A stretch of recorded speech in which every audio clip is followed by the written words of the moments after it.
But that requires, that requires will, not size.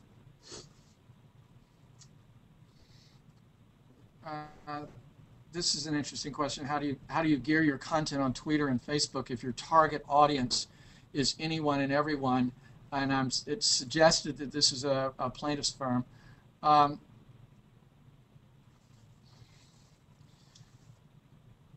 Boy, that's a challenge. You really do need to identify. For example, you might make Facebook groups. Would be my best suggestion. I Twitter is a different kind of animal. I don't think I can answer that, but I would say. My answer is that you can't have a target audience of anyone and everyone. Well, if your target audience, I understand what this caller is saying, though. It's saying that if I'm and I'm looking for personal injury, for example, about brain damaged kids, that could be an opportunity for that firm. Right. Then I might have a Facebook page or group around that particular Right. issue, and that's where people can congregate and do congregate to share their pain, share their stories, and share pictures and share their pain, and people are doing that right now. Well, there was an earlier question that we'll take right now that said, do you do this for the firm or you do it by practice area? And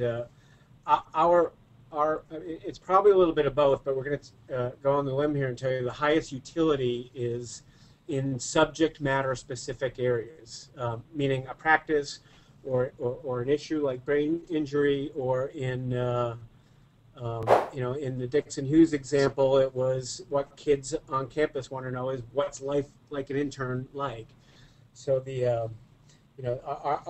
our holy grail is you're doing Google AdWords on your program about bridge loans, and you have a Facebook community about bridge loans, and you have a seminar about it, and so on and so forth. So it's integrated around a subject matter. Another question, will audio of this presentation be available online? And the answer is yes. You'll be able to listen to it driving to and from work for the rest of your life. Yeah, good luck to you. Yeah. What else have we got? Just taking 2 more minutes here with you, and we'll wrap this up. And we'll see if there's anything we missed question-wise.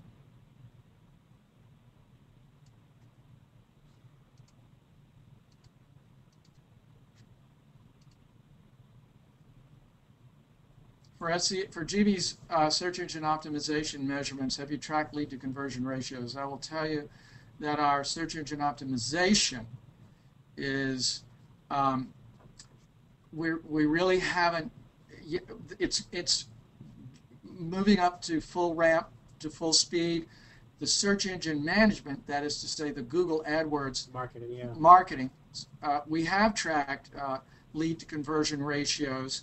And while I won't share everything with you, I will tell you that it's really quite good. The quality of the leads are excellent.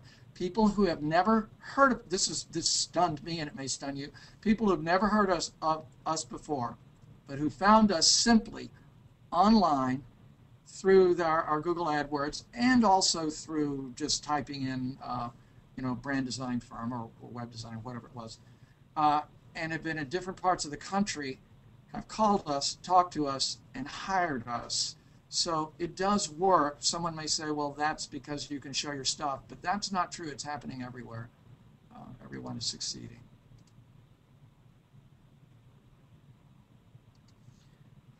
So let's... Did I take one more? Sure, one more question. Okay, the one drawback of social media is ROI. Executives want to see some sort of return on your social media efforts.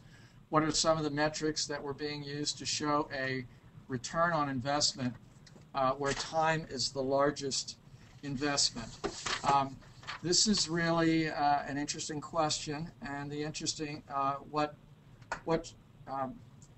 it may be impossible to give a short answer. What we're seeing is an uptick in site traffic, an uptick in the number of opportunities that come across the board. These are all soft metrics. However, you can produce a social media program, specific program around a piece of thought leadership or a conference. And You can measure the activity online around the conference. You can measure the activity, where the conference was held or the event was held and the like. That's where you're most likely to get traction and active metrics that you can use. This is something that people are working on a lot because it is labor intensive. And it's a long-term investment. Yeah, your analytics are going to help too. You can tell if there's been activity in your social network, if people are hanging out on your site, coming to your site, where they're spending time and the like. So. Yeah, there are answers to this. Mine was a poor answer perhaps, but I will say that it is, as Joe mentioned right from the beginning, we don't have all the answers on social media. We're all learning this together. Good. Well, we want to thank you all for coming. We will post our show here online in the next couple of days, and we'll get a notice out by email to all of you that we're active with that link, and let you go to school some more on it. If you have specific questions, just call either one of us, and we'll do what we can. But we hope you got something out of the hour and a half. We got something out of putting it together, I can assure you. Enjoyed spending time with you, and I hope you have a great hour.